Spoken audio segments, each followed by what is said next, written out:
Ate, madali ka. Bakit? Tignan mo. Ginto to Saan mo to nakuha? Ate, nagdadasal ako sa harapan ng santo. Nakita ko to lahat. Ang dami, ate, oh. Makababayad na tayo ng utang natin kay Chabebang. Makakabili rin tayo ng damit. Pumumoy.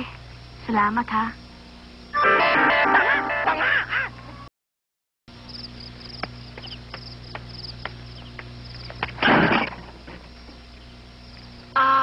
Chabebang, anong ibig sabihin ito?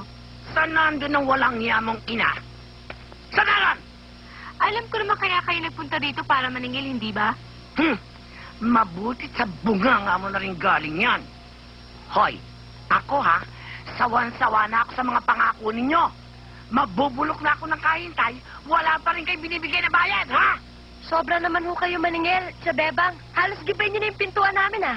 Gibayin lang, susunugin ko pa lahat yan. At kayong lahat na mag-aanak, ha? Kaya ko kayong patayin at kaya ko rin kayong bayaran. Chabebang, ito nga pala ang bayad namin sa utang namin sa'yo. Ano yan? Supot ang mani. Di tignan nyo para malaman nyo.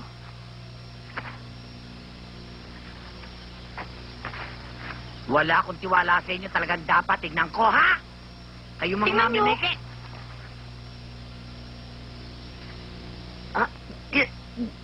Ginto? O siguro naman, sapat na yan, Chabebang, para mabayaran na namin ang lahat ng utang namin sa inyo. At saka, kahit na tumira pa kami ng mas higit sa 1 taon dito sa bahay na to, pwedeng hindi na kayo bumalik dito para maningil ulit. Talagang hindi na kami babalik, ha?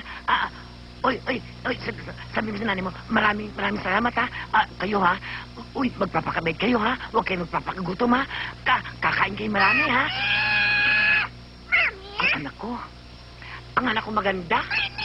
Bakit, anak? Mommy! Bakit? Mommy, right after you left, naka-receive ako ng invitation sa birthday party ni Katrina, Luco, for Doña Bebang and Chicky Swapag. Balita naman kami ni Manila! Ibig mo sabihin natin tayong birthday party? Dapat! Wow! Uy, pati ano, nasingil mo na yung mga hulang yang yan? Mababait yung mga batang yan. Wala ka nang alalahanin. Bye! Mabait. Mabait.